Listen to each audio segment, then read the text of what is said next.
karon no ang Municipality of Talacogon, no?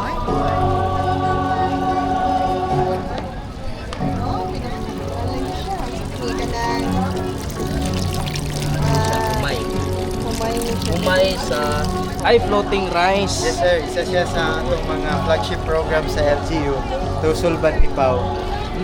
Mga innovations nato to kanang gabuhat ta og mga flood resistant nga mga innovations. So with this technology under the program of Sulban Ipaw ato siyang ma-address. This is also in partnership with Philriser. Natay mga studies na nga gibuhat ani kay para mag-succeed gyud ang atong floating rices, no? Na at the same time naputay mga floating gardens sa atong mga river barangays.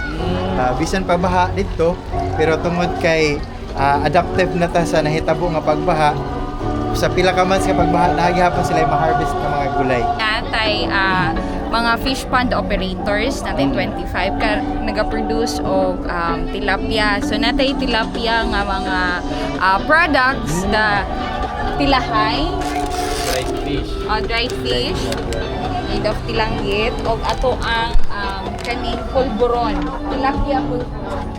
Kasi nakatilaw na ba mong tilapia pulburon? Actually, dili lang to ang ato ang tilapia kung well-dried yun siya, sir. Tapos, ang tilapia po, ang iyahang meat, mapulverize siya kung super dry na yun siya. Anya, ginasago lang siya og butter. Kanang ato ang gina-ingredients yun sa pulburon. So far, sir, sa taon, lasang Goldilocks. Lasang Goldilocks. Atong gihawhag ang katawhan sa Agusan del Sur ug sa mga kauban pang dapit nga bisita kamo sa Talacogon, tilawi ang atong dried pulburon. Hinimo kini sa atong Farmers Association sa Silovia, ang Agipawa. So, aside nga lami siya, enrich pa gyud siya og protein gikan sa unod sa tilapia. Lami kaayo. Ta proseso pa niya sir, ang unod lang gyud sa tilapia. Boneless na siya nga i-pulverize. Lutuon ang iyang unod ug i-pulverize siya sir. Sa Talacogon pod sir, ug nangita kamo og mga healthy option, aniya ka nato ang mga organic products made originated from Sipagco. Or sir, for the Poor Agriculture Cooperative, gipanguluhan siya sir sa ato ang very mga pare niya.